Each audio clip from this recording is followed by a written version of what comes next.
नमस्ते मेरे प्यारे प्यारे दोस्तों, कैसे हैं आप सब लोग। आशा करती हूँ आप लोग बहुत अच्छे से होंगे, कुशल मंगल होंगे, परिवार में सब लोग स्वस्थ होंगे।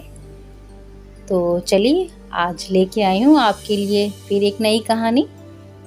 और इस कहानी का नाम है मेहनत का फल मीठा होता है। तो चलिए शुरू करते हैं अपनी कहानी। ये कहानी भोला की है। भोला बम्बई शहर में एक हलवाई की दुकान में काम करता था। वो वहाँ पे समोसे और लौंगलते बनाता था। लेकिन लॉकडाउन की वजह से उसे घर आना पड़ा। उसके बाद उसका काम छूट गया। उसके मालिक ने उसे वापस नहीं बुलाया। उसके घर में आर्थिक स्थिति बहुत खराब हो गई थी। उसके घर में राशन पानी कुछ नहीं बचा।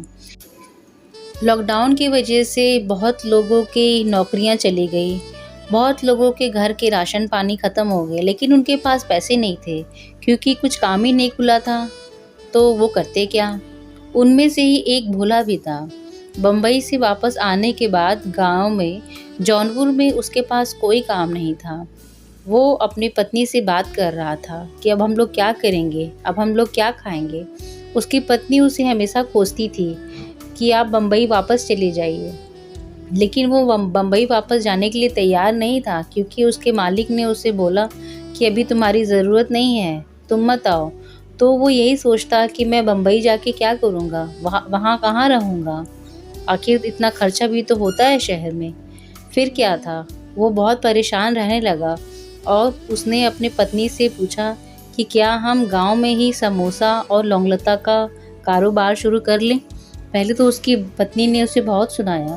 फिर उसने उसको बोला, इतने पैसे कहाँ हैं, हम कहाँ से लाएंगे सारी चीज़ें बनाने के लिए। उसने बोला, मैं लाला जी से पैसे उधार ले लूँगा और बाद में जब हमारा काम थोड़ा सेट हो जाएगा तो मैं धीरे धीरे उनके पैसे लौटा दूँगा। पत्नी पहले तो बहुत नाराज़ हुई। बोली, हमारे पास पहले ही पैसा नहीं है और आप कर्जा लेने की बात करते हो। फिर क्या था, घर में राशन पानी धीरे धीरे बिल्कुल ही ख़त्म हो गया। उन लोगों के पास कोई आमदनी का कोई रास्ता नहीं था। फिर दोनों पति पत्नी ने सोचा कि अब इसके अलावा कोई रास्ता नहीं है, अब हमें लाला जी से पैसे उधार लेके अपना कुछ काम शुरू ही करना पड़ेगा। फिर भोला जाता है, लाला जी से कुछ पैसे उधार लेता है। बोलता है कि मेरी दुकान जम जाएगी तो मैं धीरे धीरे करके आपके पैसे लौटा दूंगा। लाला जी भी उसे दुगने रेट पे पैसे देते हैं। उन्हें लगता है कि ये लौटा नहीं पाएगा। पहले वो मना करते हैं, लेकिन जब भोला बहुत मिन्नत करता है तो वो उसे दुगने रेट पे पैसा उधार दे देते हैं। भोला पैसा लेके घर आता है और अपनी पत्नी के साथ बाजार जाके समोसा और लौंगलता बनाने का सारा सामान लेके आता है। फिर भोला थोड़े थोड़े समोसे बनाने लगता है। अभी उसके ग्राहक नहीं थे, इसीलिए उसने शुरुआत में थोड़े समोसे और थोड़े लौंगलता ही बनाया। तो उसके बाद वो बाज़ार जाके अपने समोसा और अपने लौंगलता को छोटी ठेली पे बेचने लगा। धीरे धीरे उसके ग्राहक बढ़ने लगे तो उसने अपने लिए एक जगह देख लिया और वहाँ पे समोसा और लौंगलता का ठेला लगाने लगा। भोला के हाथ में बहुत स्वाद था। उसके ग्राहक दिन दूने रात चौगने बढ़ने लगे। ये सब देख के अगल बगल के मिठाई वाले समोसे वाले सब जलने लगे। उनके ग्राहक कम हो रहे थे ना, इसीलिए उनको इस बात की जलन होने लगी थी। उन्होंने फिर ग्राहकों से उसकी शिकायत करना, उसकी बुराई करना शुरू कर दिया। वो उसे बोलते कि वो ये गलत तेल में समोसे छानता है, ये गलत चीनी इस्तेमाल करता है। आए दिन उसकी शिकायत करते ताकि उसके ग्राहक कम हो जाए। लेकिन भोला इन सब बातों पे ध्यान नहीं देता। वो ईमानदारी से अपना काम करता जाता। भोला बहुत ईमानदार था। वो यहाँ वहाँ की बातों पे ध्यान नहीं दिया करता था।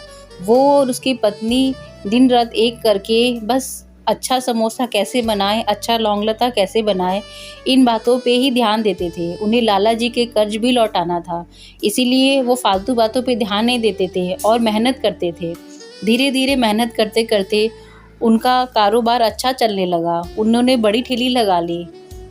अब क्या था, शहर में उनका प्रचार हो गया कि भोला के समोसे और भोला की लौंगलता, उसके पास अच्छे अच्छे ऑर्डर आने लगे। 5,000 समोसा, 10,000 लौंगलता, शादी ब्याह पार्टी के ऑर्डर उसके पास आने लगे। ये सब देख के अगल बगल के लोगों से रहा नहीं गया। उन्होंने मिल के एक प्लान बनाया कि क्यों ना भोला का नाम खराब किया जाए। फिर भोला को एक शादी से ऑर्डर मिलता है 10,000 समोसा और 10,000 लौंगलता बनाने का। तो एक मिठाई वाला प्लान बनाता है कि जब वो उसके समोसा और लौंगलता बनने लगेगा तो वो जाके वहाँ पे चूहे और बिल्ली को छोड़ देगा और उसमें जमाल गुट्टा मिला देगा ताकि उसका सारा सामान ख़राब हो जाए और उसका नाम ख़राब हो जाए।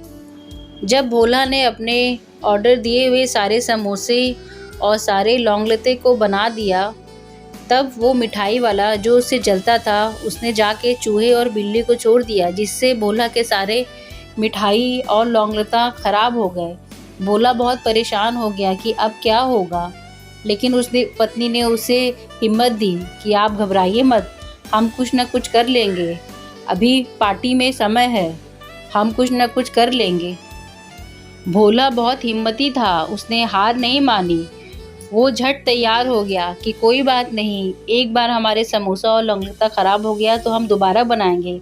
हालांकि उसके पास समय कम था, वो 10,000 समोसा और 10,000 लौंगलता तो नहीं बना पाता, लेकिन उसने हिम्मत नहीं हारी और उसने फिर से शुरुआत की। इस बार उसने अपने पड़ोसी को भी बुला लिया था कि समोसा छानने में और लौंगलता छानने में आप मेरी मदद कर देना। उसके पड़ोसी से अच्छे संबंध थे, उन्होंने मना नहीं किया और वो भी उसके साथ आ गए। उसकी पत्नी, भोला और उसकी पड़ोसी की पत्नियों ने मिल के इतनी मेहनत की कि उन्होंने दोबारा 8,000 समोसा और 8,000 लौंगलता बना के तैयार कर दिया और भोला का नाम खराब होने से बच गया। और तो और, जिसके यहाँ पार्टी में वो समोसा और लौंगलता लेके गया था, वहाँ आए हुए मेहमानों ने उसके समोसा और लौंगलता की इतनी तारीफ़ की कि उसको लगे हाथ 5-10 ऑर्डर और मिल गए। भोला ये जान के बहुत खुश हुआ, उसे कुछ लोगों ने एडवांस भी दिए। तो देखा दोस्तों, मेहनत का फल हमेशा मीठा ही होता है। तो आशा करती हूँ आपको आज की ये छोटी सी कहानी बहुत पसंद आई होगी। अगर आपको ये स्टोरी अच्छी लगी है तो आप चैनल को लाइक करिए, कुछ कमेंट करिए स्टोरी के लिए, और अगर आप मेरे चैनल पे पहली बार आए हैं तो आप इस चैनल को सब्सक्राइब करिए और दोस्तों के साथ शेयर करिए।